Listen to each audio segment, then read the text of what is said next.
Storm Team 3 meteorologist Sean McAday. And Sean, you might have the breakdown of kind of the impact of this storm as well, right?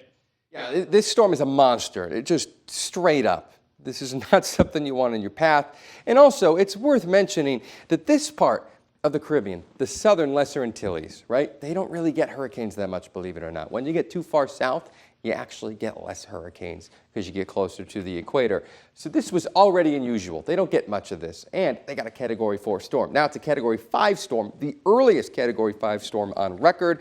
Winds of 165 miles per hour. Holy cow. As it barrels through the Caribbean, it likely will weaken some, although it will still remain strong for some time as it approaches Jamaica and even the Yucatan Peninsula of Mexico. Now, going into the extended forecast, once it makes its way to the western Gulf of Mexico, this area is known as the Bay of Campeche. This area, honestly, has a knack for turning hurricanes or tropical storms up a notch. It just seems to be a trend that we observe time and time again. So while the forecast ends at this point, I'm a little concerned about what happens when it makes it here. And also, you can't rule out a little bit of a northerly trend, as eventually most hurricanes take. That's just towards Texas. So we'll keep an eye on this over the next week. You'll likely hear more about it, but this is definitely a storm to keep an eye on. And of course, this is fueled by a record warm Atlantic Ocean. Waters in the Atlantic Ocean have never been as warm as they are right now for this time of year. That is only going to fuel stronger hurricanes going forward. Right now, a couple of raindrops in our neck of the woods, bringing it back home. Nothing as severe as that hurricane, but these showers could turn severe, maybe this afternoon when they pick back up. Right now, they're mostly moving on out. A couple of heavier showers about to move into Mason City and the surrounding metro area. Austin, just east of Austin, a couple of light showers, and it does look like there might be a quick raindrop on the way for the Rochester area, too.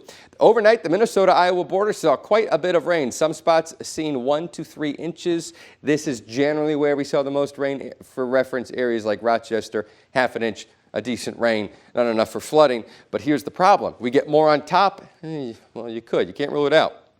60 degrees out the door this morning on a brisk start to your Tuesday. Thankfully, winds are coming down quite a bit towards the afternoon, but that's also, unfortunately, when that rain is going to pick back up. So if you need to get some work done outside, 10 a.m. to noon, your best bet, because watch what happens after. Showers start to move in out of the south. North Iowa, 3, 4, 5 p.m. This is a brand new computer model run that you're seeing. So this is new data I'm showing you.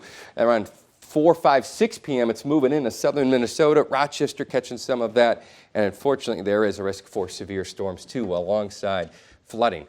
Everywhere along and south of US 14. We'll keep an eye out for some strong, damaging winds. I'm expecting another 1 to 3 inches, give or take, across the area, which is just too much for this time of year. All the rivers are high. The soil on the ground is saturated. We can't hold the water. And we're getting more, 4th of July and Friday. Some more storms coming. At least we got a nice Wednesday tomorrow to look forward to. And the weekend. I'm looking ahead to that. That's looking nice, too. That's a good point. All right. Good deal, Sean. Thank you. Meanwhile, President Biden